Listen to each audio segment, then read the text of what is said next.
Incident Nice-Marseille. Quelles sanctions risquent les différents protagonistes?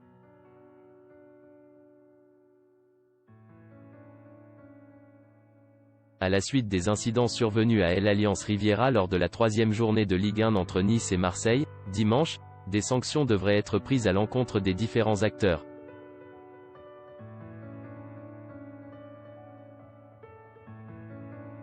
Quant aux deux équipes, elles s'exposent à des sanctions et ont été convoquées dès mercredi par la commission de discipline de la Ligue de football professionnel, LFP, celle-ci évoquant de graves incidents dans un communiqué.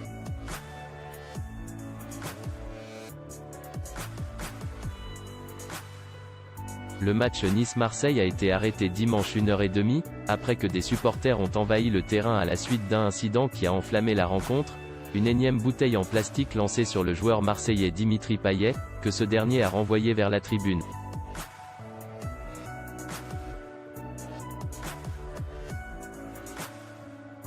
Un cordon de sécurité de stadier, vêtu de gilets jaunes, a essayé d'arrêter les supporters, mais des coups ont été échangés à différents endroits du terrain, dans une mêlée entre joueurs des deux équipes, supporters et stadiers.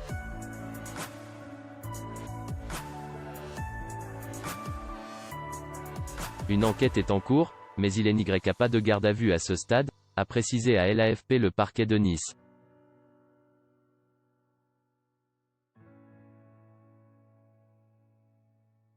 En comparaison, lors de l'envahissement du stade Pierre-Mauroy de Villeneuve-d'Ascq par les supporters lillois pour s'en prendre à leurs propres joueurs en 2018, 9 personnes avaient été placées en garde à vue.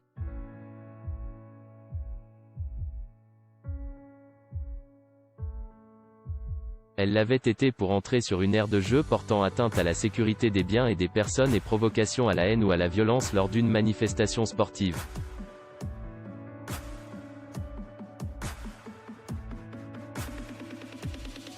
Deux fans montpelliérains ont également été placés en garde à vue et 2 autres interpellés, début août, après les jets de projectiles envers les joueurs marseillais.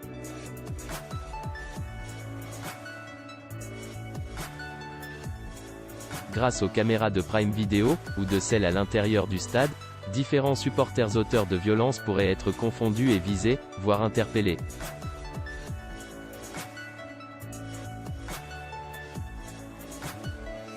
J'espère que la justice va pouvoir poursuivre sereinement son travail et qu'il y aura des sanctions pénales à l'encontre de ceux qui seront désignés comme coupables, a déclaré à France Info la ministre déléguée au sport Roxana Maracineanu.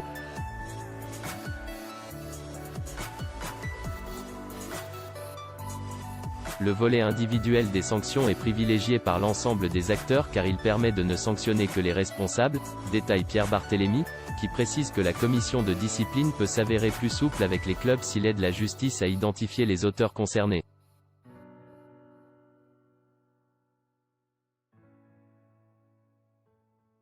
De plus, des mesures d'interdiction de stade pourraient être prises.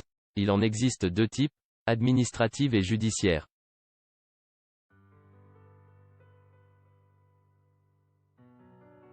La première est une mesure de prévention, tandis que la seconde est une sanction pénale, complémentaire d'une peine de prison ou d'amende.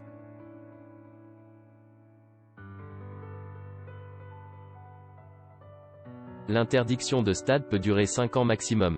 Le club a aussi le droit de refuser de vendre des billets à des spectateurs pendant une période qui peut aller jusqu'à 18 mois, ajoute Pierre Barthélémy.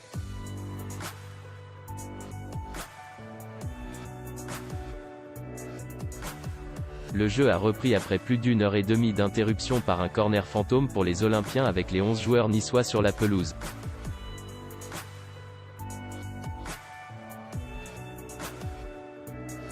Benoît Bastien, l'arbitre de la rencontre, a donc constaté l'absence des Marseillais, qui ont refusé de revenir considérant que leur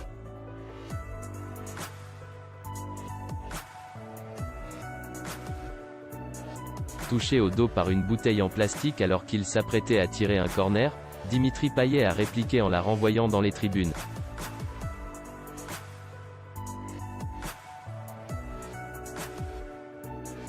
Cet acte a fait dégoupiller les supporters niçois. De son côté, Álvaro González est venu haranguer le virage sud avant de frapper le ballon en direction de la tribune.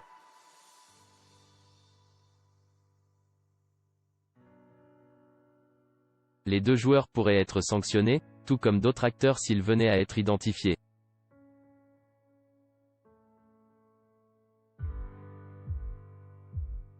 Le barème disciplinaire de la FFF mentionne une sanction d'1 ou 2 matchs de suspension en cas de comportement excessif ou déplacé.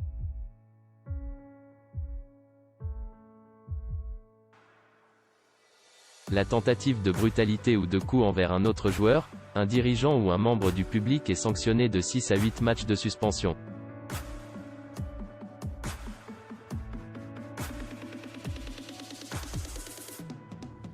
Sur l'une des vidéos des échauffourées lors de Nice-Marseille, un homme chauve, en chasuble orange, et vraisemblablement membre du staff de Jorge Sampaoli, a sprinté pour asséner un violent coup de poing à un supporter azuréen.